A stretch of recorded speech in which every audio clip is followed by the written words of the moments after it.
Alam mo, nakakatawa talaga to. Hindi talaga ako attend ng awards. Hindi kasi ako ma-attend talaga. Last year, umattend lang ako kasi 50th anniversary. So bilang pagpupugay daw. Hindi ka daw attend. Sabi ko, tita, hindi. Kasi baka ipahinga ko yung araw na yun kasi pagod na ako. Tapos sabi ko, at saka hindi naman ako mananalo sa film fest. Sabi ko, hindi naman ako nananalo dyan sa sa MMFF.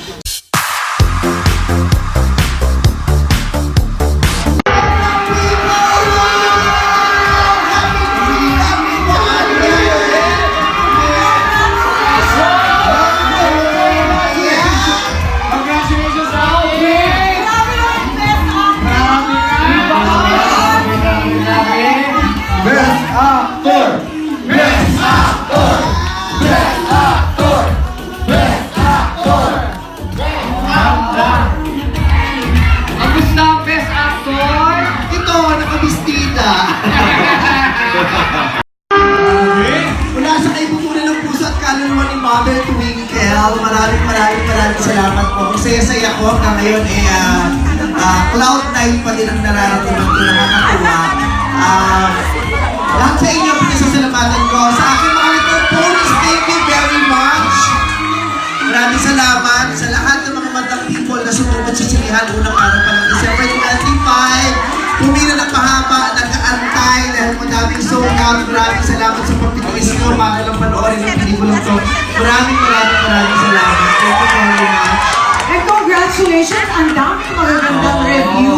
Yes. At talagang sinasabing ibang vice ganda ang nakita nila. Maraming salamat din sa lahat ng mga nag-review, sa lahat ng mga film critics, sa lahat ng mga film critics, saan mang platform. Napakarami kasi film critics, di ba? Oo, dati ang mga film critics. Nominated ka, di ba? Alam mo, nakakatawa talaga to.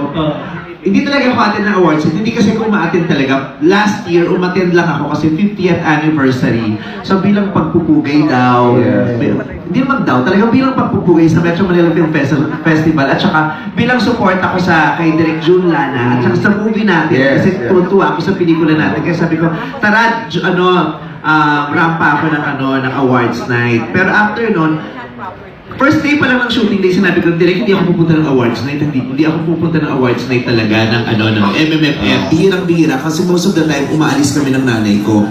So yun. So hindi ako talaga pupunta hanggang December 27 kasi hanggang December 26.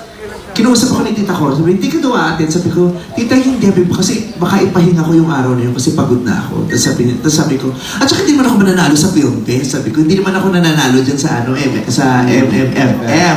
Sabi ni tita Connie, you go to the awards night, you attend, not because you're expecting to win, but because you support the industry and you support the festival and you support your movie and co-actors.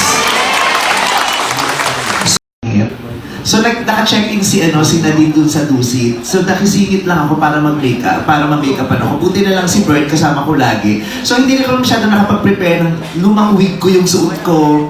Ayun. Ganda kaya! Pero pinakita ka mo eh! Hindi, buti na lang kasi talaga ang ganda ko din. So nagagawa ko siya. Teka lang, kung lumang week yun, ba't di mo sabing April Boy week? Tinapin ko yung time sa'yo.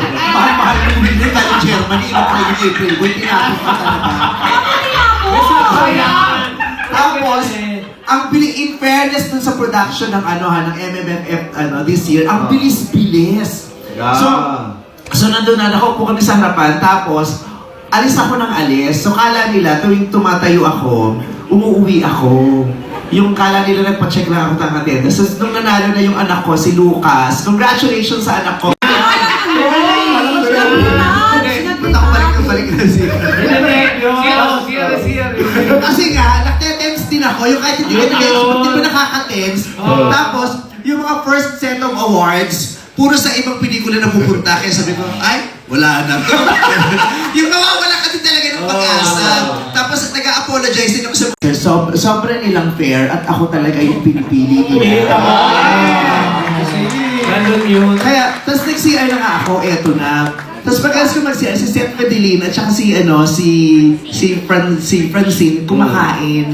Inaaya nila, chumika ako ng slide, sabi, kain kami, kakain dapat ako. Kasi may pa-buffet. Tapos kukuha, pagtingin ko, ay, kaya lang, yung mga ganyan matataas na table, walang upuan. Sabi ko, Hindi ko man lang natabihan sila, di nung tinawag yung pangalan niya, hindi ko man lang siya napalakpakan, sabi ko nahiya. As biglang best actor, so hindi talaga ako emotionally and psychologically prepared. Nung bigla, ay, best actor na. Kaya nung tinawag ako, gulat na gulat ako. Hindi ako naka-arte. Kasi usually, di ba pag prepare, ay, best actor, i-arte ko na. And the nominees are, Yan. na ganun-ganun. Kasi hindi ako naka-arte. So, yung ano ko, nasa leeg ko na yung ano ko, yung kaba ko. Yung gutom. Hilinaw na. Oo, baka pagkatapos ito ma-awardan ako ng MTRC. Tapos talaga ako, kaya tapos hindi ako nag-prepare ng speech. Buti na lang talaga, kahit hindi ako nag-prepare, haba lagi ng sinasabi ko. So ayun, kaya maraming salamat. Ang sarap ng pagkagulat, ang sarap ng experience. Sabi ko, hindi ako sanay sa ganun. Sa edad kong to, ang dami ko pa palang hindi nararanasan na masasarap. At ang sarap-sarap ng naranasan ko nung gabi yun. Kaya, thank you so much kay Direk June Lana. Kasi siya, pagmula nung